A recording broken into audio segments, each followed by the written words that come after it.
Pues yo sé que a ustedes no les gusta, pero a mí sí me late Xóchitl Gálvez. Bueno, es una virgen, la anunciaron como una virgen. Pues yo soy xochitlista. Además una virgen con unos huevotes, ¿no? Eso es una Además, cosa que es un fenómeno. Es un milagro. Bueno, no, pero fíjate, es un sí milagro. se están dando fenómenos nuevos en todo este proceso que estamos Hay viviendo en muchos, hay América fenómenos. Latina. A Hay ver, otro ¿cómo quién? fenómeno en Argentina que dice, Ah, la vida.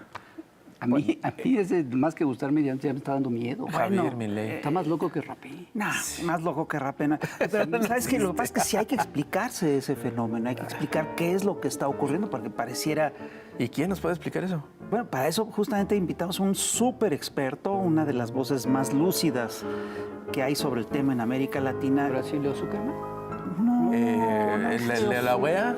Ah, mira, y aquí está, aquí está. Aquí. Ni más ni menos que Atilio Borón. Maestrísimo. Bienvenido. ¿Cómo estás? Sí, ¿eh? Porque ya te estuvimos por aquí, pero Pásale. de manera electrónica. Fue... Toma asiento.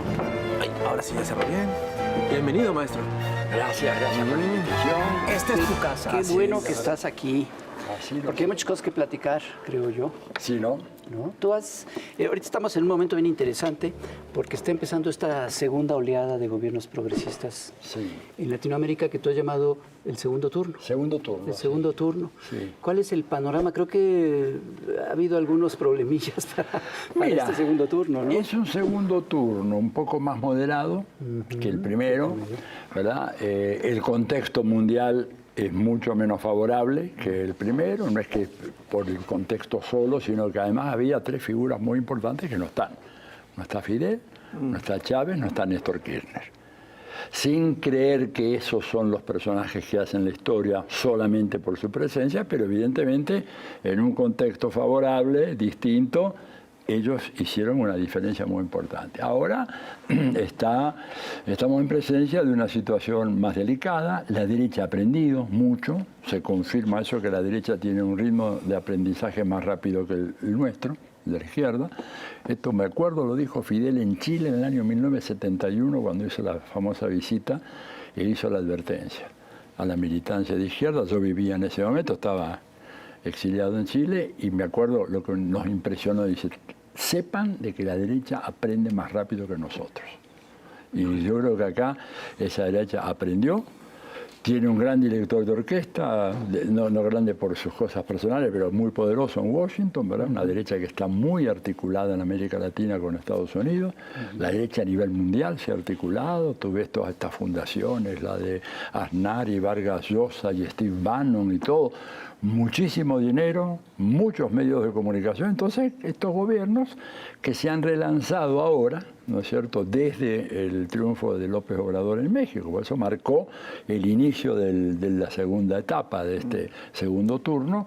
Están avanzando en la medida en que pueden, con grandes dificultades, pero bueno, han logrado cosas muy importantes. Y la incorporación de México a este ciclo, y el de Colombia, porque Colombia a veces nosotros pensamos, Colombia no tuvo nada parecido a lo que fue la reforma en México o la Revolución Mexicana. O sea, en Colombia hay más de 2 siglos y tanto sin un solo gobierno con características como esta que les dije de la reforma. No tuvo un Benito Juárez, por ejemplo. No tuvo un Zapata, no tuvo un Obregón, no tuvo nada de lo que produjo la Revolución Mexicana. O sea que lo de la incorporación de Colombia es realmente conmovedor. A mí realmente me emocionó profundamente ver que ganaba Petro en condiciones muy difíciles, ¿no? Así que estamos en ese punto y dando la pelea en un orden mundial que se está derrumbando, que ese es el otro dato, que no es un dato menor, ¿verdad? O sea, el viejo orden ya prácticamente está en sus estertores, queda el gran dominio militar de los Estados Unidos, pero como dicen los propios expertos norteamericanos, tenemos las mejores armas del mundo, tenemos el presupuesto militar más grande del mundo y no podemos ganar ninguna guerra. Este es el título de varios trabajos académicos de ellos. No crean que es una invención mía acá ahora. We cannot win wars. Why? Dice, ¿por qué no podemos ganar guerra? ¿Por qué lo único que pudimos hacer en Afganistán es gastar una millonada, multimillones, y 20 años después nos vamos con las manos vacías? Dejamos las armas ahí. O sea que eso está cambiando mucho, ese orden mundial. Estados Unidos está de alguna manera viendo cómo se lesiona su poderío enorme que tuvo durante muchas décadas, ya no tiene ese poderío. Las sanciones, por ejemplo, en contra de Rusia rebotan en contra de Estados Unidos y de Europa. Tú sabes que hoy Rusia ya es la quinta economía del mundo. Pasó de la sexta a la quinta después de las sanciones y la guerra.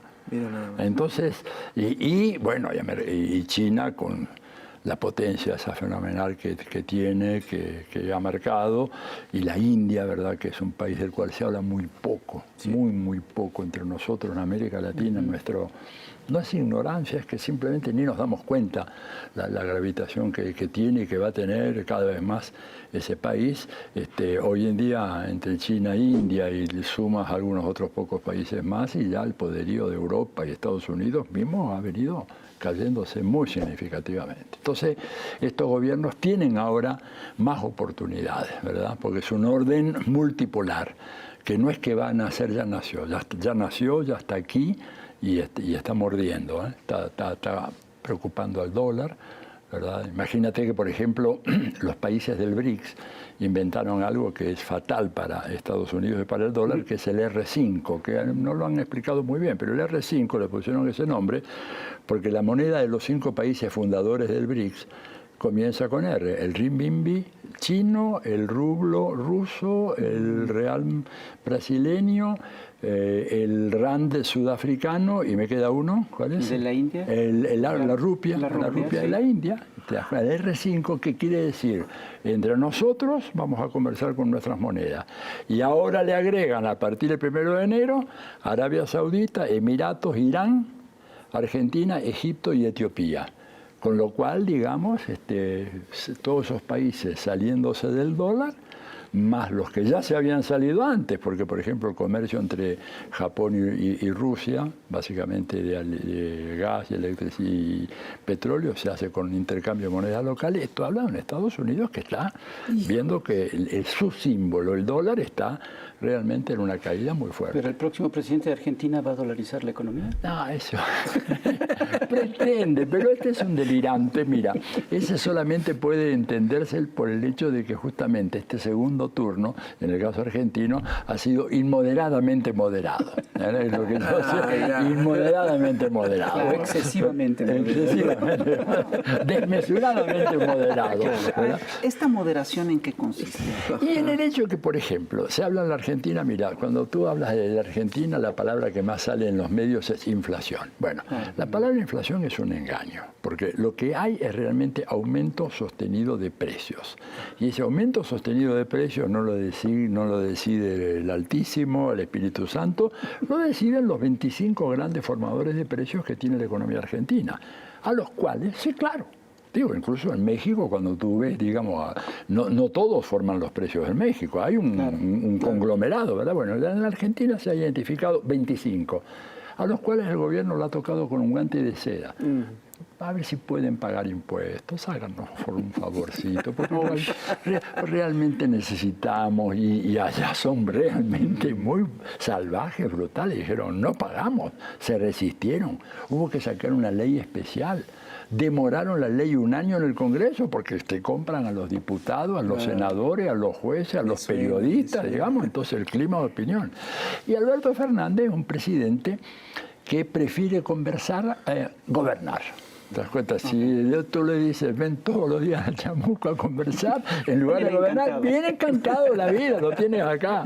Estás tocando un tema que es de fondo, porque yo estoy convencido de que lo que hizo la primera oleada progresista en América Latina y lo que hizo la segunda oleada progresista en América Latina es recuperar al Estado como la primera barrera, como el primer frente de defensa de los pueblos, que es regresarle al Estado su razón primera, ¿no? Entonces, tú dejas eso y pues obviamente el mercado sigue avasallándote, ¿no? Claro, pero lo que vemos en el libro que va a aparecer en México ya en estos días, y que no acaba de aparecer, es que no todos los gobiernos progresistas han tenido esa fuerza y esa vocación. Claro. A ver, Chávez lo hizo, por ejemplo, en su momento, ¿verdad? Evo lo hizo. Recuperar al Estado. Recuperar el Estado, con fuertes inversiones estatales, con gran expansión. El gobierno argentino lo hizo de una manera mucho más quedita, más cuidadosa. En Brasil se hizo, pero muy poco en relación a lo que podía hacer. Al hacerlo muy poco, ese Estado quedó casi inerme ante la ofensiva de las grandes corporaciones multinacionales, que son de un poderío fenomenal. Por ejemplo, apropiándose de una empresa emblemática de Brasil como Embraer, la empresa brasileña de construcción de aeronaves, ¿verdad? Que era orgullo de ese país, hoy en día de la Boeing.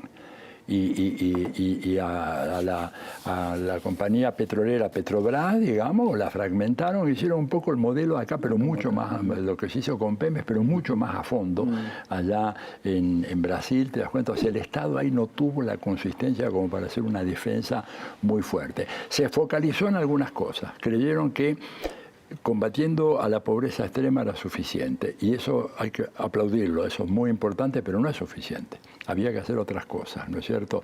Y esas otras cosas se fueron demorando, no se hicieron, y entonces, bueno, estos gobiernos quedan así un poco con un saldo que, te digo, en términos globales, cuando yo lo digo me da mucha pena, pena en el sentido de tristeza, ¿no es cierto? No vergüenza, tristeza, porque cuando tú haces un balance, por lo menos en Sudamérica, de los gobiernos postdictatoriales que hemos tenido nosotros, resulta que al cabo de 30 o 40 años de gobiernos postdictatoriales, las sociedades son más desiguales e injustas que antes.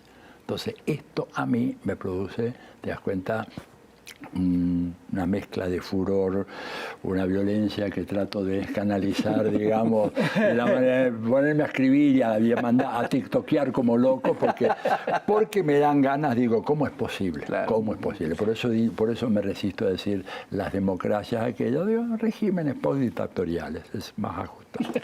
Más preciso. Saben que también es injusto. El corte comercial que vamos a tener que hacer es una pausa, no se vaya. La dictadura de los cortes de estación. Así que no se vaya, regresamos.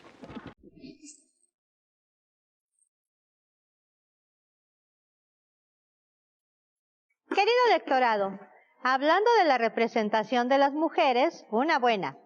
Este año el Premio Nobel de Economía lo ha ganado la doctora Claudia Goldin, estadounidense, por su investigación sobre la brecha salarial de género, o sea, Premio Nobel Feminista.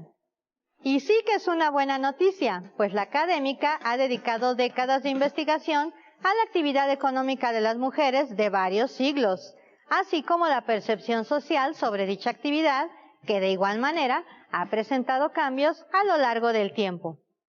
En su investigación, Goldin profundiza en los avances y retrocesos del ingreso de las mujeres dependiendo del momento histórico y el papel relevante de la maternidad para las mujeres que estudian una carrera en relación con la brecha salarial.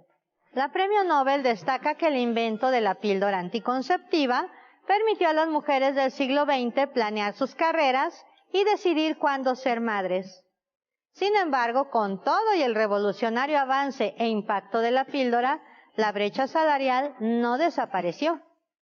La profesora Claudia Goldin clarifica cómo la jerarquización del patriarcado es vigente al considerar menos valioso el trabajo de las mujeres, por ejemplo, o cuando la mujer gana menos que el hombre por el mismo trabajo, o cuando debe combatir el llamado techo de cristal.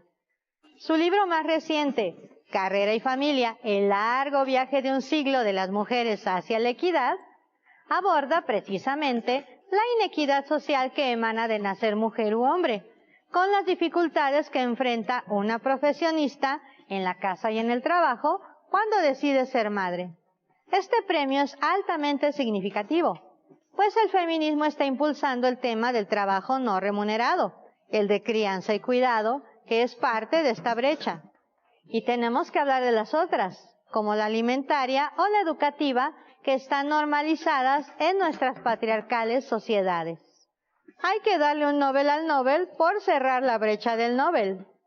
Y enhorabuena a la doctora Goldin por el premio y su trabajo de vida dedicado a revelar las razones de la inequidad laboral entre sexos, y que éste tenga un impacto positivo en la vida de las mujeres. Chaito. Y seguimos aquí en el Averno, ni más ni menos que con Atilio Borón. Atilio, una pregunta. ¿Qué papel jugaron los fondos buitre en la presión que ha recibido el actual gobierno argentino? Un papel muy fuerte, ¿verdad? Porque la Argentina no solamente carga con esa deuda externa brutal que nos dejó Macri. Porque es de Macri, la deuda es de Macri. La deuda es de Macri. A ver, Trump quería que Macri ganara. Sí, claro. Pegaron una platicada por teléfono y Macri dijo, bueno, pero no tengo, bueno, ahí van 56.000 millones de dólares. ¿Qué? Claro, mira, de los cuales por suerte cuando Alberto llegó paró el desembolso, quedaron 44.000, pero iban a darnos 56.000. El mayor préstamo en toda la historia del fondo. Equivale, para que tengan una idea, equivale a todas las remesas de los migrantes mexicanos a Estados Unidos en un año. Es muchísimo. Que acá vienen, ¿no es cierto?, para México y de la Argentina van a tener que salir. O sea, Sí, es claro. nos ha dejado Macri un desastre gigantesco. Y los fondos buitres que hacen son asociaciones ilícitas, son bandas de delincuentes de cuello blanco. ¿Qué haces? Tú, por ejemplo, estatizas una empresa, ¿verdad? Y haces un acuerdo con los accionistas y cuando tienes la mayoría de los accionistas que están de acuerdo en el monto, en general llegan a ser 92, 95, 98%, se les paga a esos accionistas, como hizo la Argentina, por ejemplo, con la petrolera, pero te quedan 3 o 4%, ¿verdad? Que no aceptaron ese monto, querían mucho más. ¿Qué hacen? Le venden esas acciones a estos delincuentes de los fondos buitres, lo aguantan, son empresas gigantescas que tienen presupuestos que en muchos casos superiores a los del presupuesto de varias naciones, te la aguantan 4 o 5 años y de repente te tocan la puerta, ¿no? Así, como hice yo hace un rato, para venir acá a visitarlos y te dicen, queremos cobrar por el 100%, no por lo que usted le pagó a los otros 95, 97%. Y te someten a la justicia de los Estados Unidos. Claro. Y en donde los jueces allá, que son tan corruptos como los nuestros, ¿verdad?, que reciben por debajo de la mesa sus prebendas, porque no nos hagamos la ilusión de que allá la justicia, la justicia es como la que tenemos, por lo menos en la Argentina, la que tenemos en Chile y en Brasil, son los países que más hablo, ¿no es cierto? Bueno, fallan y le dan a los fondos buitres la razón, y ahora nos metieron una deuda adicional de 16.000 millones de dólares, así, pero de un agua va, que no hay que pagarla. Entonces yo creo que el próximo gobierno, que espero que no sea el del fascista creo que no lo va a hacer, bueno, producto de la presión desde abajo, ¿verdad?, va a patear el tablero ese de la deuda, inclusive renegociar todo lo del fondo y lo de los buitres, etcétera. Los buitres hay que simplemente decirle, señor, chao, a otra cosa, y eso va a producir, ¿verdad?, una reorientación muy fuerte del comercio internacional.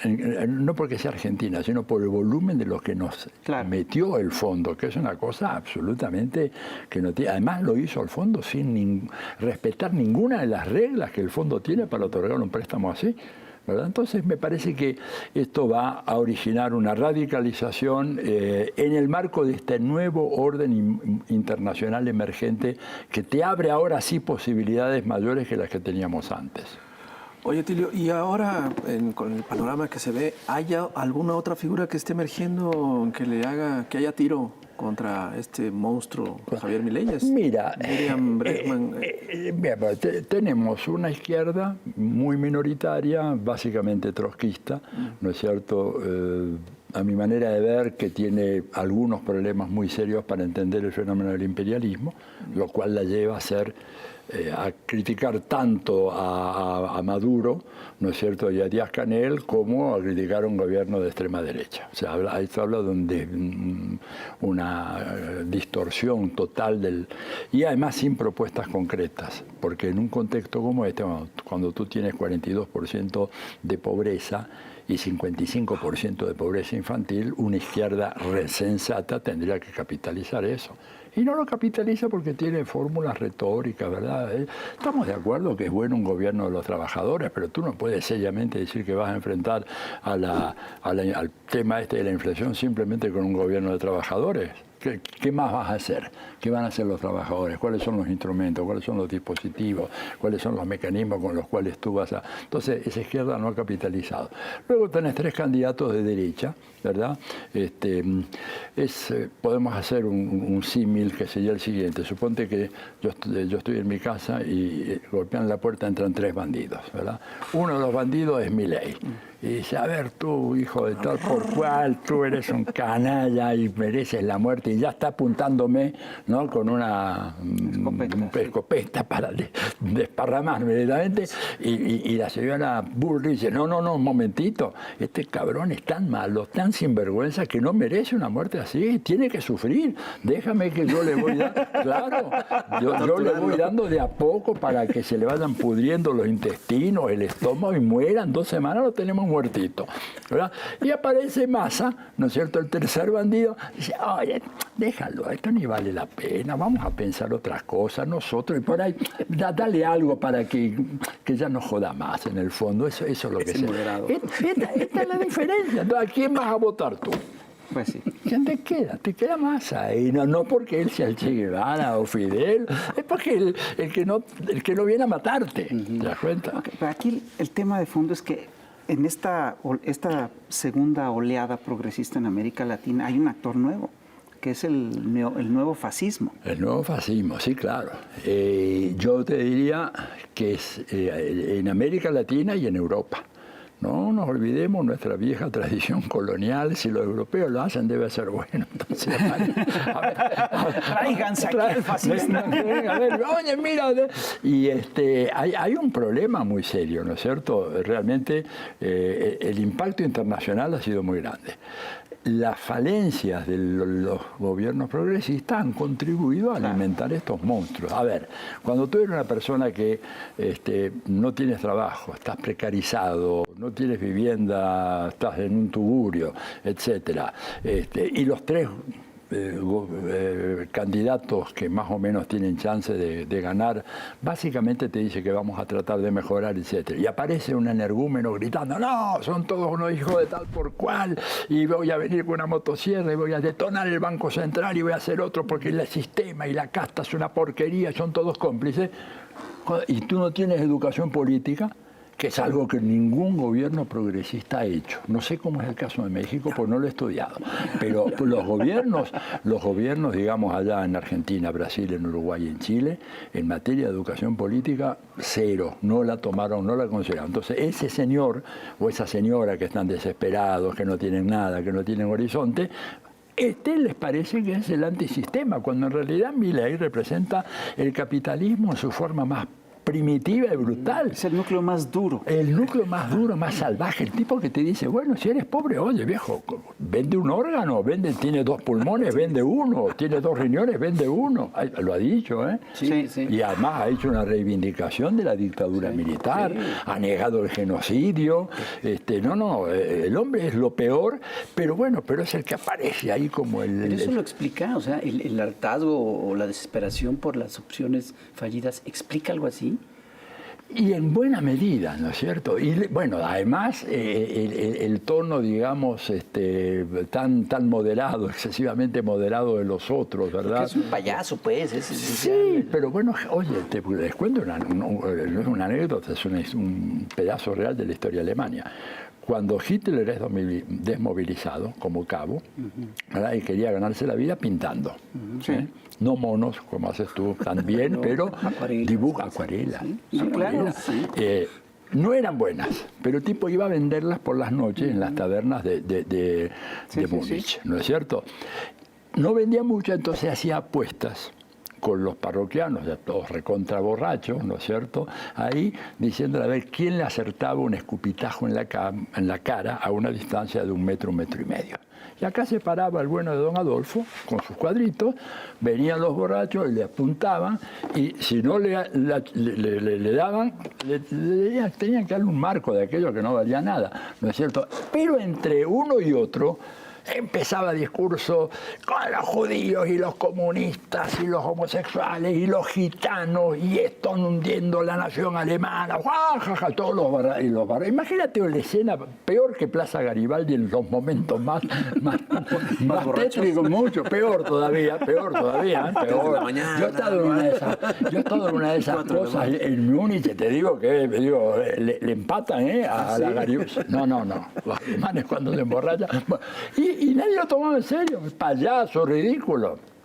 Viejo, hay una dinámica social subterránea que de repente transforma a un payaso en la esperanza de la nación alemana, votado mayoritariamente. Por eso yo cuando me dicen, este es un payaso, sí.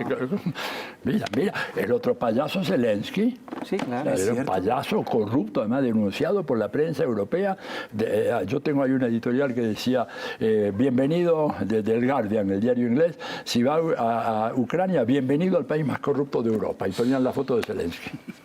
Seguimos aquí en Chamuco TV, ahora en YouTube, platicando con Atilio Borón sobre este segundo turno de gobiernos progresistas en Latinoamérica. Decías hace un momento que en varios países de Latinoamérica no se ha dado una cultura política, lo que en México hemos llamado la conciencia, ¿no? La revolución de las conciencias. La revolución de las conciencias, ahí no se ha dado. Y yo te he escuchado decir que en Argentina el gobierno ha tenido total incapacidad para explicar las cosas, y ese ha sido un problema. Yo cuando te escuché pensé un poco en México, en donde el presidente todas las mañanas sale y explica un montón de cosas. Y ustedes allá en Argentina no ha podido suceder eso. Ni en Argentina, ni en Brasil, ni en Chile, para tomar los ejemplos más cercanos, hay una cosa parecida a las mañaneras, para nada, ¿verdad? O a los presidentes como hacía Chávez. Entonces, ¿cuál es el problema de esto? Tú, por ejemplo, esos gobiernos progresistas realmente sacaron a mucha gente de la pobreza. Y esto, vuelvo a repetir, es un logro que no puede subestimarse. En Brasil. Pero cuando tú ves que una parte importante de esos que sacaste de la pobreza, por ejemplo el caso de Brasil, son el grupo fundamental sobre el cual se apoya a Bolsonaro, y que apoyan a Bolsonaro y que militan a favor de Bolsonaro, ahí habla de que hay un problema que fue denunciado. Más que denunciado, fue analizado y fue transmitido como preocupación por Frei Beto al presidente Lula.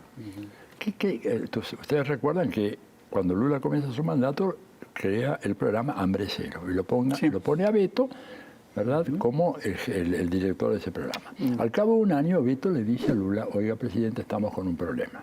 ¿Cuál es el problema?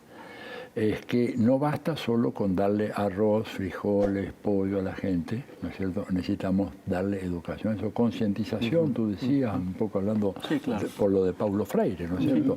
Explicarle, hacerle entender por qué tú estás pobre, por qué naciste en un hogar con estas carencias, explicarle un poco que eres una víctima de la lógica del capitalismo que concentra riqueza y desparrama pobreza. Bueno, y entonces Beto le pidió a Lula no un aumento presupuestario, pero una redistribución para designar una parte importante dedicado a tener educadores, trabajadores sociales, trabajando justamente, explicándole a la gente lo que nadie les explicaba. Y Lula, por una razón que no se sabe muy bien, en parte porque el ministro de Hacienda, que era muy neoliberal, que creía que esto era un gasto innecesario, etcétera, lo cierto es que no lo hizo.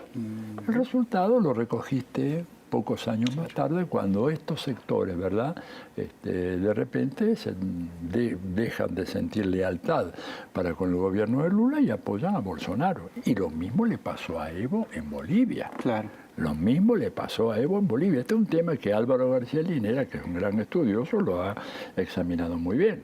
¿Por qué? Porque el pobre que había en Bolivia hasta el año 2001, 2002, la guerra del gas, la guerra del agua, después de 14 años de gobierno de Evo Morales, ya no es el mismo pobre, claro, salvo en la concepción metafísica que tienen algunos sectores de la izquierda, que tienen una imagen, viste, ontológica, no metafísica. El pobre, no, el pobre va evolucionando y de repente tiene nuevos intereses, nuevas aspiraciones, nuevas necesidades, que si tú no vas acompañando este proceso con una educación, ¿verdad?, que de alguna manera le haga ver cuál es la realidad, las amenazas que se erigen en contra de este programa que ellos ahora valoran muy bien, bueno, estás perdido. Yo tengo, sí. Hay una cosa muy complicada porque Dilma Rousseff contaba que hicieron una encuesta a toda esta gente que había salido de la pobreza. Sí. Entonces, ¿por qué saliste de la pobreza? En primer lugar, por Dios. Por Dios, sí, señor. En segundo lugar, por mi esfuerzo personal. En tercer lugar, la familia. Y en cuarto, quinto lugar, aparecían los programas del Estado, que era lo que realmente había sacado a la gente de la pobreza. Pues eso te habla de que justamente ahí hubo algo que falló porque no explicaron, porque esa encuesta, y hubo varias, y todas más o menos. La única variante es si segundo soy yo o mi familia, ¿verdad? Sí. Pero primero, claramente, Dios. Sí, ¿no es cierto? Estamos mejor gracias a Dios. Entonces, claro, ahí ha habido una falla muy fuerte. El programa tenía que haber sido explicado. Aquí hay un problema. Es que Dios es de izquierda. Aquí hay un problema que es delicado, que tiene que ver con el hecho de que en realidad el fascismo siempre aparece cuando fracasan las izquierdas. Ese es el tema de fondo, ¿no? Es el tema, y creo que uno podría decir, yo, a ver, siendo un poco más benevolente con estos gobiernos, que son gobiernos muy asediados también. Yo claro, hombre. Eso, basta mirar a Petro, pobre, mismo Andrés Manuel, con la amenaza permanente del otro lado, ¿no es cierto? Qué sé yo, los gobiernos de Cristina Fernández, Lula, ¿verdad? Amenazados también. El tema es que a veces resulta muy, muy difícil poder avanzar con fuerza. Muy difícil, porque estamos en el continente preferido, o mejor dicho, el continente que Estados Unidos hoy considera a 200 años la doctrina Monroe como su continente. Incluso han cambiado hasta el léxico. Por ejemplo, ahora, fíjate que es interesante, el léxico ya no lo pone el Departamento de Estado ni los académicos, ¿verdad? Esto se llamaba antes el hemisferio occidental. Y despectivamente era el patio trasero. Pero ahora la jefa del Comando Sur, que tiene jurisdicción en toda América Latina menos México. Atentos mexicanos. México depende del Comando Central de las Fuerzas Armadas de Estados Unidos. Así es. No depende del Comando Sur, lo cual habla de la excepcionalidad de México para los Estados Unidos y para nosotros, digamos, como América Latina. Esa señora Richardson ha venido a visitarnos frecuentemente por Sudamérica diciendo de que nosotros hemos vivido armoniosamente durante 2 siglos en este vecindario. Ahora somos un vecindario. Y en este vecindario tenemos muchas riquezas. Ya habla en términos primera persona plural, ¿eh? Ya no es que Bolivia tiene litio, Chile el cobre, Venezuela, no, el petróleo. Tenemos muchas riquezas y tenemos que evitar que vengan intrusos de fuera del vecindario, China, Rusia, Irán, cierre de la coma, que se vengan a apoderar de lo que es nuestro. Nuestro. Así, our riches, nuestras riquezas. O sea, hoy el que no es antiimperialista, tengo ganas de decir una mala palabra, pero no puedo, en un programa de televisión. Sí puedes. El que no es antiimperialista es un pendejo, porque te están diciendo que vienen a robarle lo que tenga México, lo que tenga Venezuela, lo que tenga Argentina. Lo viene a decir la jefa del Comando Sur, general. Que no tienen ellos. Que no tienen ellos, que necesitan ellos. ¿Te das cuenta? Entonces, el antiimperialismo para nosotros es una necesidad de supervivencia biológica, porque ya vienen a 200 años y en un mundo que se les pone cada vez más complicado. Porque de eso no sé si podemos hablar un rato. Digo, o sea, China e India, no solamente China e India están mucho más a la cabeza en inteligencia artificial que Estados Unidos hoy. Ya no es solo China. La India también. La India te pone un satélite artificial en el famoso lado oscuro de la Luna, al cual ningún satélite americano, ruso, chino había llegado. ¿Te das cuenta? Entonces, en ese escenario tan preocupante, los tipos se aferran a este continente como un clavo ardiente, es lo que les queda. Y entonces esos gobiernos, por eso yo a veces digo, sí, hay que criticarlos, hay que empujarlos, pero no tanto como para hacerlos caer. Creo que eso es un poco, hay que hacer una sintonía fina, ¿no es cierto? Sí, claro. ¿Verdad? Claro. Porque si no... Tú decías al principio que la derecha aprende más rápido. ¿Por qué pasa esto? ¿Qué es lo que hace que aprenda más rápido? Muy disciplinada. ¿O la izquierda aprende más lentamente? Ellos aprenden rápido. Mira, ellos tienen un inmenso aparato cultural a su servicio, enorme. ¿Cuántas grandes universidades tienen en todo el mundo? ¿Verdad? Tienen cuántas ONGs riquísimas tienen en todo el mundo. ¿Cuántos tanques de pensamiento? Toma el caso de la corporación RAND, que es tan importante porque fue la que ideó el plan de la guerra en Ucrania. La corporación RAND que plantea, ¿no es cierto?, intensificar las ofensivas diplomáticas y las sanciones económicas, financieras, militares en contra de Rusia, incluyendo como punto primero de este último apartado, la ofensiva militar, instalar armas letales en la frontera entre Rusia y Ucrania. Dirán, bueno, ¿es una corporación? Sí. ¿Sabes cuántos funcionarios tiene esa corporación? Que dice es una ONG, porque a mí me dicen, no, es una ONG. Me puse a investigar. Tiene más de 1.800 funcionarios. Wow. De los cuales casi 1.700 y algo son académicos, doctores, magíster, etcétera, en todas las ramas, una pequeña universidad del Pentágono. Y estos dijeron, ¿no es cierto?, elaboraron la estrategia de que el informe se llama Sobreextendiendo y desequilibrando a Rusia. Si yo puedo pasar un anuncio, lo pueden bajar de mi sitio web, ¿lo puedo decir? Claro, por favor. Es atilioborón.com.ar. Ahí cualquiera de ustedes bajen todo el material que quieran, incluso tenemos hasta un café virtual una vez al mes, las últimas semanas, ¿verdad? Pero ahí está, ¿verdad?, el informe claramente y te dicen todo esto, es decir, tenemos que hacer que Rusia se desangre. ¿Por qué? Porque ellos ven claramente que si Rusia se mantiene así unida, Rusia, recordemos que es el país más grande del mundo, es un país más grande de toda Sudamérica. Tú tomas Sudamérica, toda Sudamérica sin el Paraguay equivale a Rusia.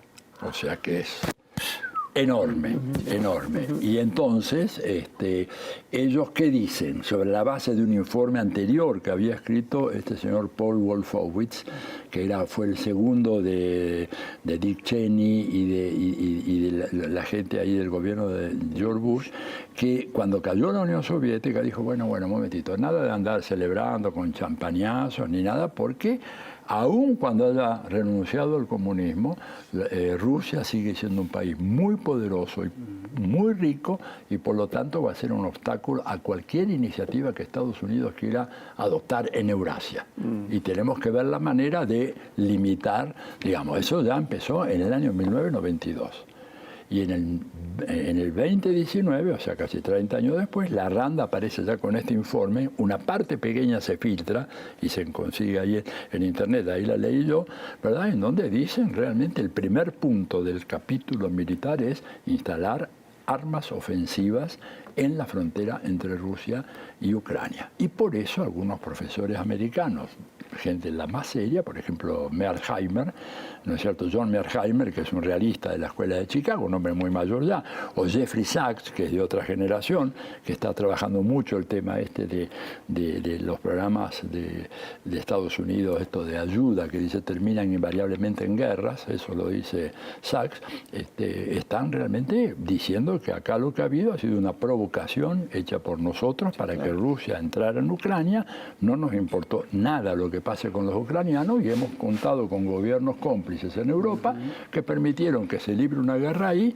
con consecuencias incalculables, ¿no es cierto?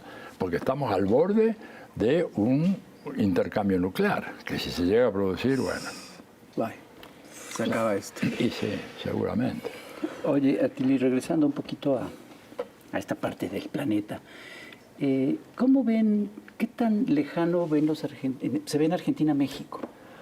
Cada vez más cerca. Cercano? ¿Cómo ha sido esto? Hace un momento mencionabas, ¿no?, que claro, para Estados Unidos, México es parte de Norteamérica. Y los gobiernos mexicanos anteriores también lo sentían así. Con este nuevo gobierno siento que se volvió a mirar hacia Latinoamérica. Sí. Pero a mí me da curiosidad, ¿qué tan cercano, qué tan lejano siente Argentina a México? Mira, yo creo que México ha adquirido una presencia muy fuerte en Sudamérica y en Argentina. En Argentina tenía bastante ya, porque no te olvides que hubo un exilio argentino acá, del cual yo fui parte, que fue muy numeroso, y entonces, por ejemplo, Yo acabo de publicar algo absolutamente inesperado, que es una biografía que va a estar disponible acá, que se llama Contramano, es un mamotreto así. Yo no pensaba hacer eso, pero vino un historiador y me preguntó, oiga, ¿usted cuándo se politizó? Y cuando yo le dije que mi primer recuerdo político muy vívido era cuando yo tenía 5 años, esta persona dijo, no, a ver, cuéntame. Bueno, le conté más que mi vida, lo que fue el mundo de las ciencias sociales y la política en Argentina, en México, en Chile, países en los que viví, ¿no es cierto? Y un capítulo muy largo se llama, lo pusieron los editores, El nacimiento de un Argenmex. Con eso te digo todo. Bueno, Argenmex somos varios miles, y me atrevería a decirte gente muy influyente en los medios, en la cultura. Entonces ya México ha dejado totalmente de ser ese país medio exótico, extraño, que no se conocía, ¿no es cierto?, para nada en el pasado. Me atrevería a decirte que así retrocedemos, bueno, dirán, este hombre sí es un viejo, perdón, lo asumo plenamente, pero cuando yo era chico, me acuerdo, tomaba el subte y a mí me impresionaba una propaganda que había en la línea del metro que decía, divorcios en México, abogado licenciado Vázquez Ramos. Todavía me acuerdo como si fuera hoy. Le estoy hablando de viajes en subte que yo hice cuando tenía 9, 10 años, me impresionaba. Me acuerdo perfectamente bien. Voy a buscar si está por acá el abogado ese Vázquez Ramos. Eso tiene que ver con el hecho de que Argentina tampoco tuvo su guerra de reforma. No, claro. Porque aquí en México, fíjate, es un dato que es impresionante. Aquí en México el divorcio se establece en la década de 1860. Y en Colombia y en Argentina hasta la década de 1990. Claro. Es una cosa, claro. Sí, claro. Esa es la diferencia entre tener una guerra de reforma y no tenerla. Claro. Esa es la gran diferencia. Sí, claro. ¿Te das cuenta? Entonces, y bueno, y además vos lo ves que la gente está muy familiarizada con México, muchos restaurantes mexicanos, gente que va a comer comida mexicana expresamente, no gente que haya vivido acá, pero que, bueno, les gustó. Y por supuesto el tequila y el mezcal son ya bebidas que antes eran absolutamente inhallables. Hoy en día eso es muy importante. En Argentina, en Chile, digamos, también hay, aunque la influencia tal vez no ha sido tan fuerte, pero en general, además lo que vemos un poco, te digo, la sensación es México lo necesitamos y no podemos de ninguna manera permitir que Estados Unidos se apodere de México. Ya sé que los mexicanos se las van a arreglar para que eso no ocurra, pero hay que darles una mano. Hay que darles una mano porque están realmente muy amenazados. Fíjate, yo te quiero tocar, estás tocando un punto que es muy importante, que es, digamos, la resistencia cultural. La doctrina Monroe establece a principios del siglo XIX la historia de América para los americanos. En México hubo una doctrina que se establece a finales del siglo XIX que era muy sencilla, que decía simplemente México para los mexicanos. Y es un punto doctrinario de la izquierda mexicana antiporfirista de la época, que lo que se planteaba es simplemente que el país le tenía que servir a los nacionales, no a los extranjeros. Es, al final de cuentas, una consigna antiimperialista. Claro. Claro que sí. Y es la base, yo creo que la base de una consigna que tendríamos que impulsar, que es Latinoamérica para los latinoamericanos. Claro. Por eso es tan importante que estos países pues sí establezcan gobiernos que le sirvan a su pueblo, gobiernos nacionalistas. Y que respondan a la convocatoria que hizo Andrés Manuel de una articulación continental, porque no vamos a resistir al imperialismo solitos. México solo no va a poder, Brasil solo no va a poder, digamos Argentina solo no va a poder. Por eso la unión, ¿verdad? Por eso, ¿por qué lo decía Bolívar? Hace más de 200 años. Se dio cuenta que estos países caían bajo la órbita de las colonias inglesas en la medida en que nosotros no nos pudiéramos unificar. Eso me parece interesante. Y allá, fíjate, hay un dato que es una nota de color, pero por ahí dirán, ¿tiene algo que ver? Yo creo que sí. Un chiste que se hizo muy popular hace cosas de 2 o 3 semanas en la Argentina, circuló mucho por las redes sociales, que habla un poco de esto de la imagen de México, ¿no? Que se ve, es un dibujo, se ve un acorazado, ¿no?, con la bandera norteamericana y un botecito muy, muy humilde con 4 personas remando en el Océano Pacífico. Y el acorazado, que es gringo, grita, ¡hey, ustedes, ¿a dónde van? Pues vamos a California. ¿Y con eso van a llegar a California? ¿Y qué quieren hacer? vamos a reconquistar lo que es nuestro. Ja, ja, ja, grandes risotadas en el acorazado. Entonces el mexicano abajo dice, es que nosotros somos los 4 últimos, los otros ya llegaron. ¿Te das cuenta? Bueno, fue impresionante cómo circuló ese chiste. Hace 20 años o 30 no hubiera circulado. Hay 30 millones de mexicanos de primera y segunda generación viviendo en Estados Unidos. Pero por supuesto, y es la preocupación. Oye, mi maestro Huntington, ¿verdad? Medio maestro, en el sentido que tomé cursos con él, sí, claro. Si yo quise siempre conocer el pensamiento de la derecha en su fuente, no los divulgadores. Huntington tenía claro que Estados Unidos en el curso del siglo XXI iba a ser un país completamente diferente al que conocemos hoy. Sí, claro. Y te digo otra cosa, estuve viendo algunos estudios sobre Europa, y Europa va a ser el gran continente mulato, musulmán y mulato en 40 o 50 años más. Sí, claro. Porque estiman que una migración de gente del África subsahariana a Europa va a llegar a más o menos 50 millones de personas en el curso de los próximos 30 o 40 años. La Europa blanca, cristiana, etcétera, que conocimos. No, porque está otra cosa. París. París, bueno, tú lo ves. París. Pero calculan 50 años más con esa tasa y no pueden pararlo. Y Estados Unidos no puede parar lo que viene de México, de Guatemala, de Centroamérica, del Caribe, es imparable. Y por eso Huntington estaba muy preocupado. Es el regreso de las colonias. Es el regreso. La invasión de las colonias. La revancha. La revancha de las colonias. Claro. Finalmente, ¿a dónde podían ir? Además, tienen la lengua, que me parece algo fundamental. Sí, claro. Yo siempre, ¿sabes? Si tengo un minutito. Claro. Mira, a mí siempre me impresionó una poesía de Pablo Neruda, no recuerdo el nombre, ¿verdad? Pero que él hablaba de los españoles que habían conquistado y saqueado América, ¿verdad? Y decía, se llevaban nuestras riquezas en grandes alforjas, pero sin que ellos se dieran cuenta, les iban cayendo unas piedrecitas, ¿no es cierto? Y la gente nuestra empezó a recoger esas piedrecitas. ¿Qué eran esas piedrecitas? Las palabras de una lengua común. Oye, este continente es absolutamente excepcional, porque tú arrancas de Tijuana y te vas recorriendo del Espinel de la cordillera de los Andes y llegas a Tierra del Fuego en la Argentina y todo el mundo te entiende. Sí, claro. Todo el mundo te entiende. Inclusive si te vas por el lado brasileño. Sí, pero a ver, se te entiende. No hay ninguna dificultad. No estamos entendiendo. Pero perfectamente, ¿viste? Yo hablo náhuatl, tú hablas... Pero te entiende. Inclusive te digo, la frontera lingüística entre Brasil, los lusoparlantes y los hispanoparlantes prácticamente ha desaparecido. Sí. Pero fíjate algo más. Eso es único. Desde la Tierra del Fuego al río Bravo. Absolutamente. Puedes hacerte ¿quieres agua? Pides, te la van a dar. Perdón, ya no es así. Desde la Tierra del Fuego a la Alta California. En Seattle te hablan, es decir, tú llegas a Seattle, hablas en español y todo el mundo te entiende. Bueno, te contesta ahora, fíjate, ¿qué otro continente tiene eso? Ninguno. Europa. Pídele a un campesino, portugués, que se vaya hasta Alemania. Una vez que salió de Galicia, ¿verdad? Y llega al País Vasco, el pobre no tiene una palabra. Cuando cruza los Pirineos caen los franceses y encima lo van a insultar. Y luego llega a Bélgica y si no habla flamenco, ¿no? Francés, y después cae en Alemania y el tipo puede correr 300 kilómetros y ya no tiene cómo comunicarse con nadie. En África el escenario es peor todavía. Sí, claro. Mucho peor.